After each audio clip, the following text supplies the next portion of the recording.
Golden everyone, this is MrSirRaven with not a commentary, but more, I guess, of an unscripted voting thing is the way I would describe it. I really don't know how to describe this. But anyways, like I said, I'm going to make this unscripted. I would script this out, but to be honest, I just want to make this short and sweet, and I just want to get to the point. So, what this is about, dogs need pleasure too. Sorry, that it's pleasure, not love. He has been arguing with me for quite a while. We've been arguing about certain things such as etymology and about deaf people. Now, he has been trying to tell me something that, of course, that I do not agree with. Now, he's so adamant in his belief about it that he wanted me to post it to a forum so that way people could vote on it. I decided instead to post it to YouTube because I really don't want to waste the time to signing up to a forum, posting that, and it probably never being shown. But I know that people watch me here, so I figure, well, I'm probably going to get more views on the subject here than I am on some forum where it's probably just going to get ignored. So, what this is about. Well, first I'm going to present DogsNeedPleasuretoo arguments about this. Now, the argument about this is sign language versus body language, which, if you don't know, body language being usually gestures that are usually involuntary or, that are indirectly used to give to someone about their behavior. Sign language now is a language that is used by the deaf, that is used to communicate back and forth. And now this is nonverbal, but it is direct communication. Now his argument here is that he used this syllogism. 1. Body language is defined as communication that is nonverbal. 2. Sign language is nonverbal. 3. Conclusion. Sign language is body language. Now, I saw this, and to me, that looks like a logistical fallacy, because this is the formula that he's using. 1. X has a trait of A. 2. Y has the same trait as X, which is A. 3. Because X and Y have the trait of A, therefore X is Y.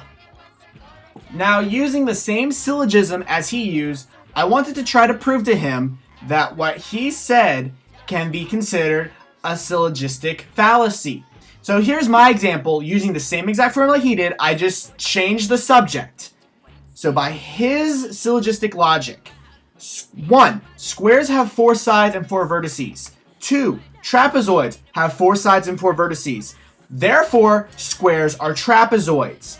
Now, to most people they know, wait a minute, that's not right. Because by definition of squares and trapezoids, squares have both pairs of opposite sides parallel to each other.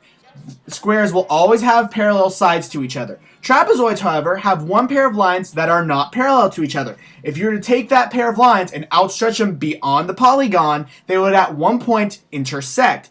Therefore, squares could never be trapezoids. So, that syllogism is a logistical fallacy, but he does not believe that that is true. And then he tried to argue back by just saying, no, your syllogism is wrong, mine is right. I didn't change anything. It's the same formula. I just changed it. Instead of it being body language and sign language, I just changed it to squares and trapezoids. The only thing that changed was the subject. But I was proving to you that by your syllogism, you're saying that because two things share one common trait, a common trait, that makes them the same thing. That is not true at all. That can be disproven in many different ways. So let me give you another example using his same formula. I have not changed this formula at all. It's the same exact formula. 1. Jellyfish have tentacles. 2. Squids have tentacles. 3. Jellyfish are squids because they both have tentacles. Now that is very incorrect, because if you don't know, jellyfish and squids are not part of the same phylum. Jellyfish belong to Cnidaria, which means that they are more closely related to anemones and corals. Squids are part of the phylum of mollusks, which means they're related to clams, cuttlefish, nautili, nudibranchs, those groups. So obviously that proves that just because two things share a common trait that is in their own category does not mean that they are the same thing. Reason why? Because you're missing a lot of outside factors. That the two things that you're arguing are the same have. There are unique traits that they share that obviously differentiate themselves. So let's take jellyfish and squids, for example. Jellyfish, even though they have tentacles, their tentacles have nematocysts, which means that they can sting their prey. Squids, however, on their tentacles, they have suction cups, which are used to hold fast to their prey so they can drag them in. Now, see, jellyfish don't have suction cups on their tentacles, so therefore that cannot make them squids. And squids don't have stingers on their tentacles, so therefore that can't make them jellyfish. So, see, that's the problem with your syllogism, is that you ignore a lot of outside factors. That just because they share one trait that makes them the same, no, that's not true. In fact, you could say that with almost a lot of things. Two completely different things could have one same trait, and that makes them alike. Well, obviously to most humans, they could look at those two things and say, well, no, they're not the same at all because of this, this, this, this, this, and this. So that's the problem with his syllogism. Here, I'll prove it one more time just to prove that this syllogistic fallacy is making a claim that's just because two completely different things can be same as long as they have one common trait. 1. Butterflies can fly. 2. Bats can fly. 3. Butterflies are bats. I really don't need to explain how that's completely incorrect. I'm pretty sure you guys can tell the difference between a bat and a butterfly. I'm pretty sure there's a big difference between those two.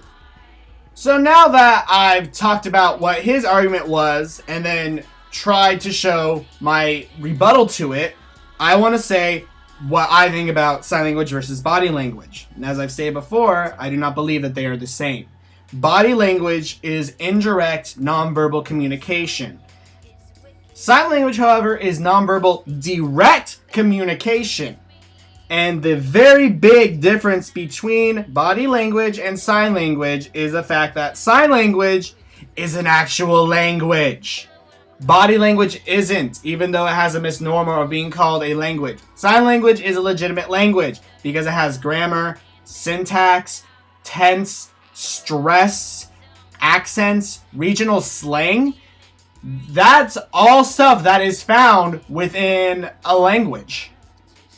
In fact, one of the bases for something to be a language means it must be structured with grammar. Sign language is definitely structured with grammar. In fact, its grammar is very different from the housing language usually.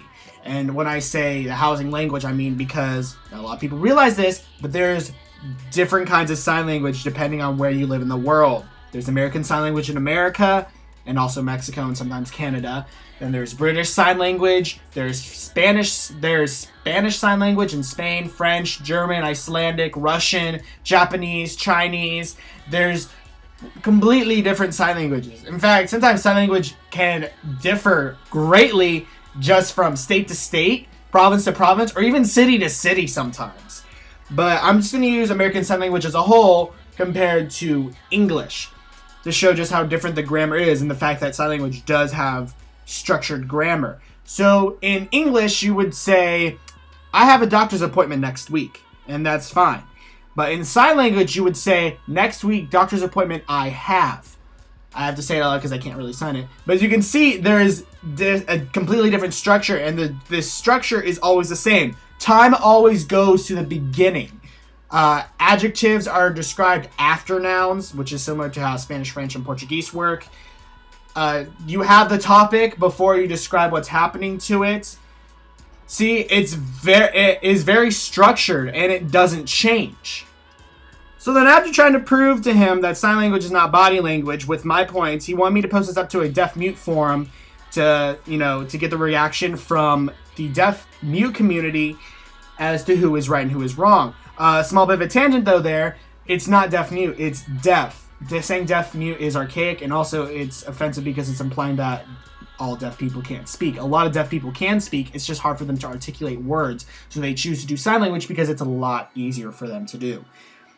So regarding that, he wanted me to post this up on a forum, but one, I figure it wouldn't be good anyways because it would probably get ignored because I don't know anyone on the forum. I'm not popular on the forum, so it probably will get ignored. 2, YouTube is a lot better because a lot of people do know me there. And 3, I'm not deaf, nor am I a CODA, which is a child of a deaf adult, so I don't want to join a deaf community forum online thing.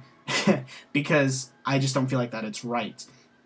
So instead I'm posting it to here. So what you guys do is I want you to post a comment and say who is right and who is wrong. Now, I'm just going to go over it really quickly. So is he right saying that sign language and bilanguage are the same thing because they share a common trait? Or am I right in saying that sign language and bilanguage are different because saying that two things have a common trait is totally ignoring the fact that they each have differing features that make them obviously different. So just post a comment on saying who do you agree with, and maybe I'll wait over a week and just see what the results are. So that is it for this little rant on what's going on between me and DogsNeedPleasuretoo. So until next time, this is MrSirRaven saying bless.